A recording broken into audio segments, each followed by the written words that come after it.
Hey everyone, welcome back to the channel. Welcome back to the Tier 2 series where I take a couple decks that aren't necessarily hyper competitive and take it to locals and see how they kind of fare out. A lot of these decks are in comparison to like Tier 1.5, like almost there, but definitely does not take out like the big three, big four that are in the meta right now. The deck that I'm focusing on today is going to be an aggro deck. It is Emerald Amethyst. Old school, not really tempo, but more of the aggro route. I don't feel like Hyper Aggro is in the Tier 1 right now because of so many decks are just dealing with the aggro plays such as like Steel Songs, and even some of the blue-red decks are teching in a lot of like hate for like daisies and kind of the aggressive stuff with brawls and sisus.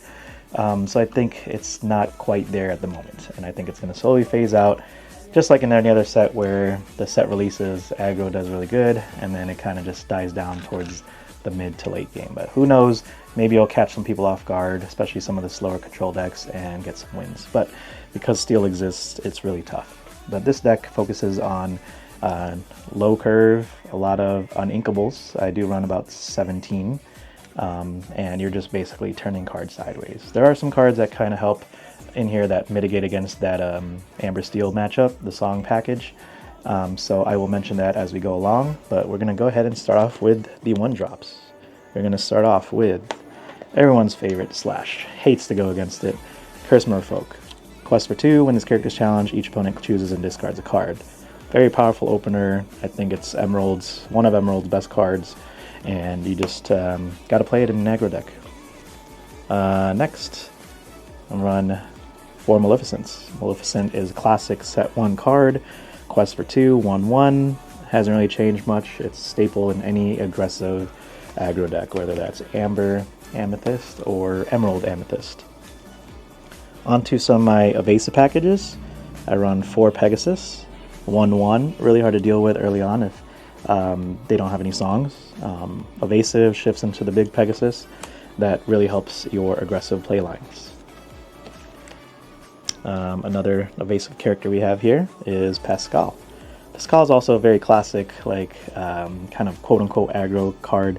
When you have another character in play, this character gains evasive, so it's really hard to get rid of this when you're dropping characters every turn, and they're gonna have to just, again, like sing Storm Rage On or something to just get rid of this. So it's very, very powerful. Not too many cards early in the game have evasive as well, so it's just really annoying to deal with.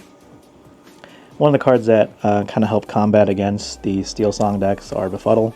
Whether you are mostly on the draw, if they drop the Cinderella, you could just Befuddle it back.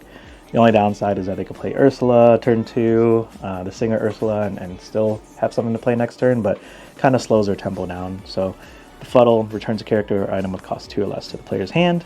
It's also nice against DeCandio's list that plays the Lantern, so you could just kind of slow them down a little bit too if you have nothing else to do. You could play like turn 2, you could play like a Befuddle and then maybe like a 1-drop and then bounce their Lantern back. So it has some uses in this meta. I think it's really good because you need ways to get rid of those singers early on so that your board gets protected.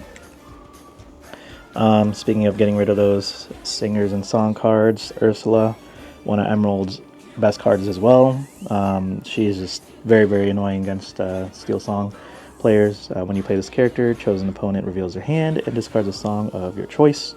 Very helpful against, again, Steel Songs, Be Prepared, all that stuff.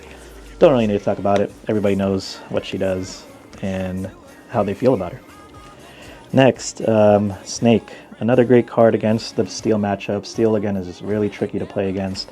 You're going to have to pretty much be lucky if they open up with like a Robin Hood instead, or a non-singer. But if they do, trade with Snake, bounce back your aggro character so that you can protect them. Also Snake bounce your goat later on in the late game so that you kind of have another alternative win condition. Next, Flynn Rider. Another hand control element in addition to Curse Merfolk. Classic, again, aggro Emerald card. Quest for 2, whenever this character is challenged, the challenging player chooses and discards a card. And this is every time he challenges, so if you give somebody like Reckless and they're attacking with their like 1 strength character, doesn't take this out, they still have to discard a card, because it's whenever this character is challenged. Not banished, but challenged. So it's pretty cool, a little small interaction, which you're going to go against like some maybe aggro decks too that have like one strength, maybe like an amber deck. It's a cool interaction. Next is Bonsai. Bonsai is one of my other favorite cards from the new set, simply because of his stat line. He's a 3/2, trades really well against other Amethyst decks, Amethyst cards like Snake and Fox. Quest for 2, he's basically like a Smee, just uninkable, very strong, but again, does die to the 2 strength songs, but you gotta run it. Gotta have some good ways to trade as well. Pinocchio, I only run 2. I didn't want to clog up the 2-drop slot also as well, and just he's kind of like a piglet in a way. If he survives, he's going to be questing for 3. They have to deal with it, but it doesn't really trade well, so I kind of opted for just 2 of them. But you can run more if you want. It's just a little tricky. This deck's a little tricky to kind of maneuver around the Amber Steel meta. Fox. Fox is a way to help you catch up with trades. Also helps you bounce whatever you need back, your goats, your merfolks, your Ursula, so that you could play Ursula next turn again against songs. It's pretty much what you want to do with Snake and Fox. Just keep bouncing back your Ursula, and hopefully they gas out. Can you make me a prince? Another great card to kind of maneuver the tempo play is Kit. Kit says whenever you play this character, you may return chosen opposing character with 2 strength or less to a player's hand. So it helps you catch up if you are on the draw. Kind of prevents some of the powerful characters, like even opposing like piglets, from like questing for 3, because now they have to bounce back, play it again. Flavisham, they got to play it again for 4. Maybe they don't want to do that. Maybe they want to play something else. So it kind of prevents blue-red players from their game plan for like another turn, and helps you catch up a little bit. And he does sing a song too as well. So he's a 3-cost 2/2, but really there for the tempo shift for the board control. Another great card for Emerald is Lyle. Lyle is a great card. He's a very techie card, so he's a 3-cost 2/4. When you play this character, chosen opposing character gains Reckless for their next turn. So they have to challenge and they can't quest. So this really forces a lot of awkward plays for your opponent. Like if they have like a Hiram, they can't quest to pop like an item to draw 2.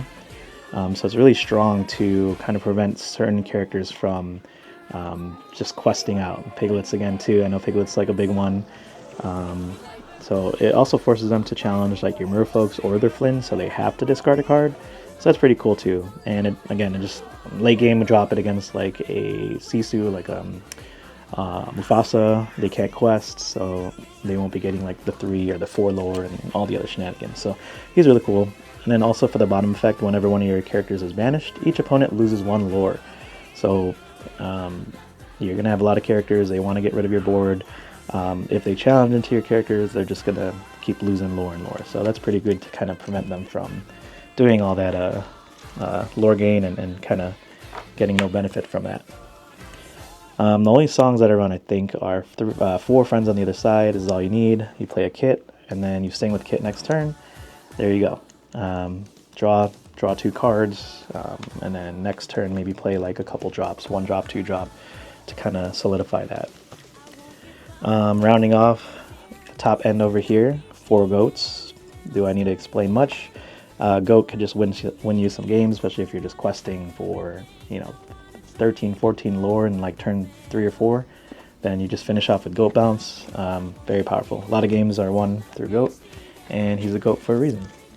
And the last set of cards for Pegasus, Emerald card.